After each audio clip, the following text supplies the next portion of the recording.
Hey everybody, John Plaskina here. I haven't recorded a moto vlog in a long time, but this is one of the most fun stretches of road that I have ever had the privilege of riding on. So let's take a ride. I'll share it with you, and I want to talk about the possibility that Elon Musk could save Twitter.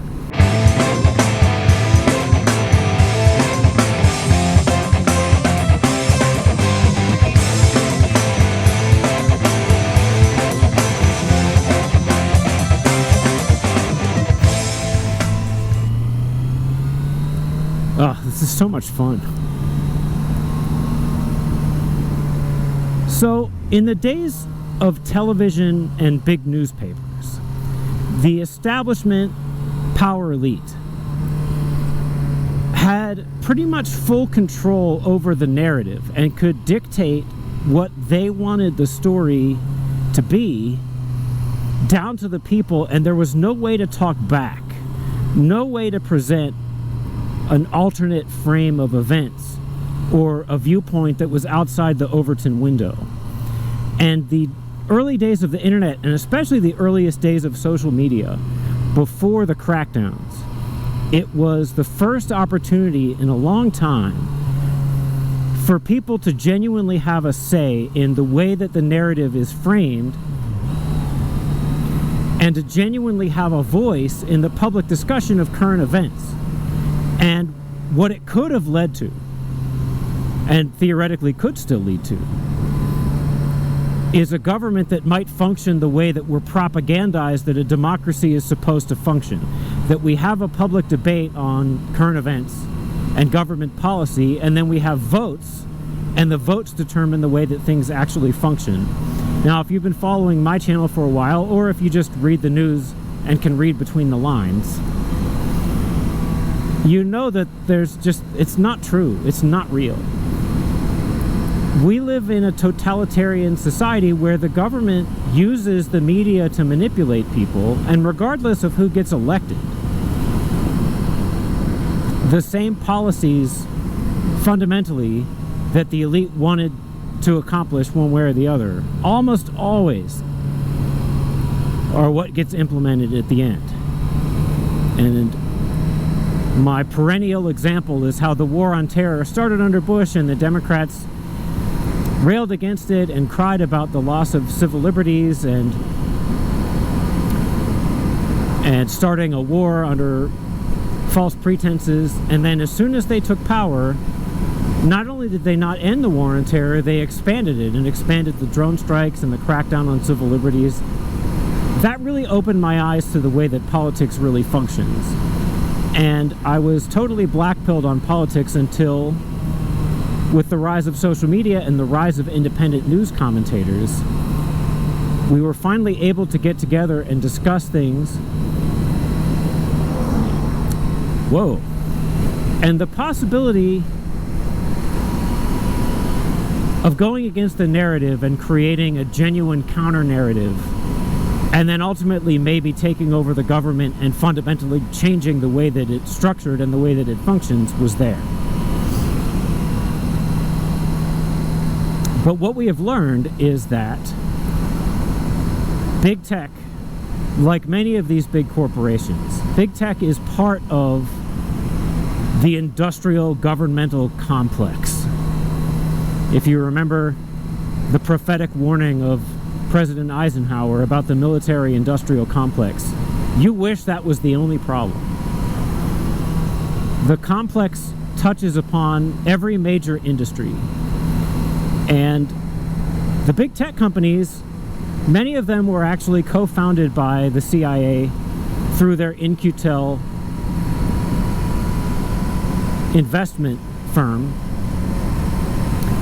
And the purpose of In-Q-Tel was to create and foster technologies that would benefit the CIA in their espionage. And so what we've seen social media used for is spying on people. We've seen how the social media companies without a warrant will share information with the government. And it was also used for taking control of the narrative back and banning people that go against the narrative that the power elite want to see.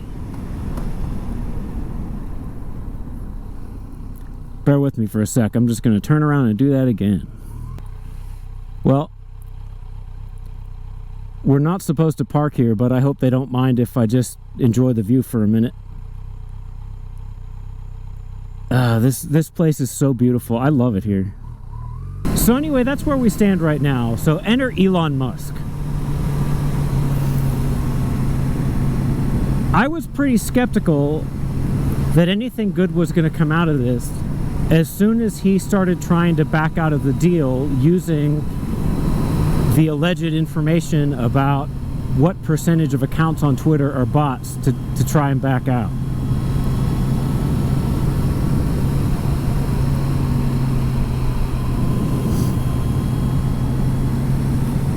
Especially when this first all started, I was hoping that Elon would buy Twitter and make some serious reforms in time for the midterms. Because we've seen, especially on TikTok, TikTok used to be an okay place to discuss the news and current events. And just like in the early days of YouTube, my channel was doing really well.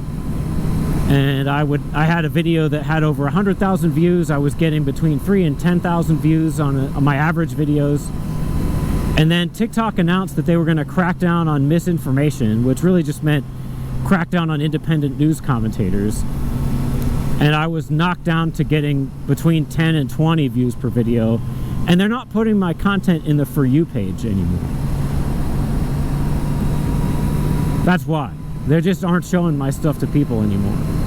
So if you're watching this, please do me a huge favor and like and subscribe or follow, share my content across social media platforms, because we have to try and work around the algorithms, at least for now. So because of discovery that came out of the lawsuits that have been going back and forth over the Twitter purchase, we have learned that Elon Musk in his private communications seems to genuinely want to see Twitter not just become a platform that is safe for free speech, but to become censorship resistant fundamentally at the technological level. And it almost seems too good to be true, and it is. Even if he tries to accomplish that, the establishment is going to strike back and try to destroy him and ruin it. And I'll explain some of the things I see in the future for Musk if this actually happens.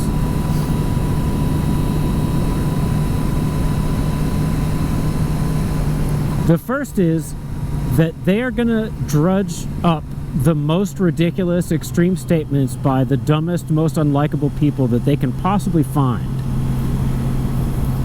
and throw that up in your face and say, oh my goodness, look, these people are now allowed to say this without getting banned. Isn't free speech horrible? We absolutely need to have moderation so that people can't say these awful things. So be ready for that. But that'll just be the beginning. The next thing that will happen is that Apple and Google will put pressure on Twitter to start censoring and moderating content again, and if they don't, they're going to threaten to remove Twitter from the Play Store and the Apple App Store. And they might actually do it.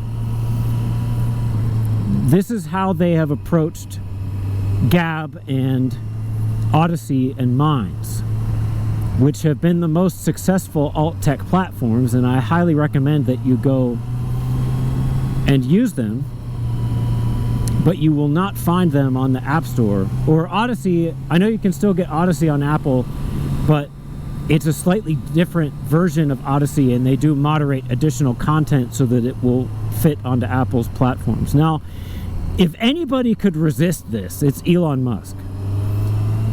He has the resources and apparently the will to fight to prevent stuff like this from happening. And potentially, maybe he could pull something off like suing and saying that that's a monopolistic business practice. Or maybe he could put enough pressure back just by Twitter being such a big, important platform.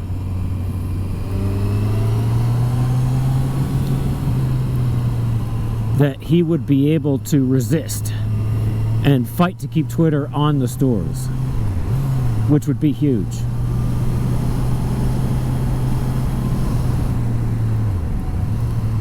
But the next big problem will be payment processors. Another problem that we've seen is how the payment processors will refuse to process payments for these alt-tech platforms. And again, they're going to use the most extreme possible statements that they can find as their justification for that. So another thing Elon might have to do is sue for some kind of fairness in banking practices. And we've seen how banks, every once in a while, they'll refuse to work with OnlyFans because of pornography, or they'll refuse to work with medical marijuana providers for whatever moral panic reasons they have for that. The same kind of thing is probably going to happen to Twitter if it becomes a genuine free speech platform and people start pushing the boundaries and limits of what they're allowed to say.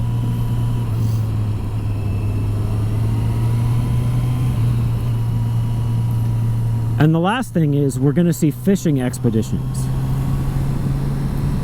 The legacy media and their phony baloney journalists, and probably the FBI as well, are going to do everything they can to find anything at all in Elon Musk's personal life and in every business venture that he's ever been a part of, to find anything that they can call some kind of criminal conduct or violations of regulations, and they will pursue criminal charges and pursue fines and just do everything they can to throw a monkey wrench into the operations and ruin the attempt to build a genuine free speech platform.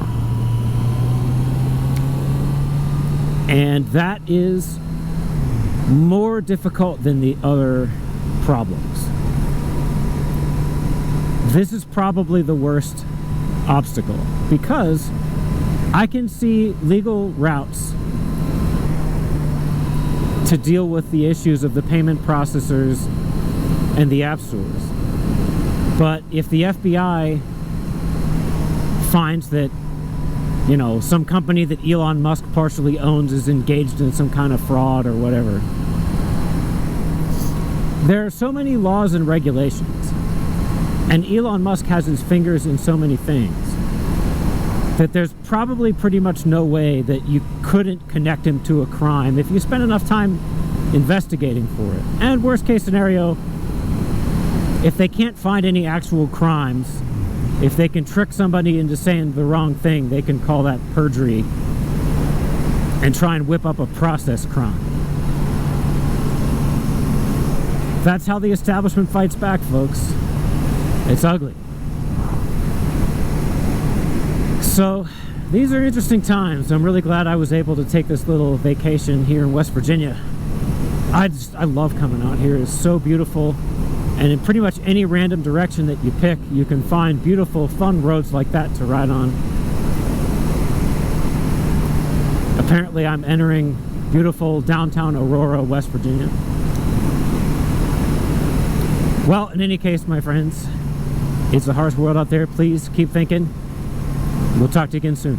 Bye-bye.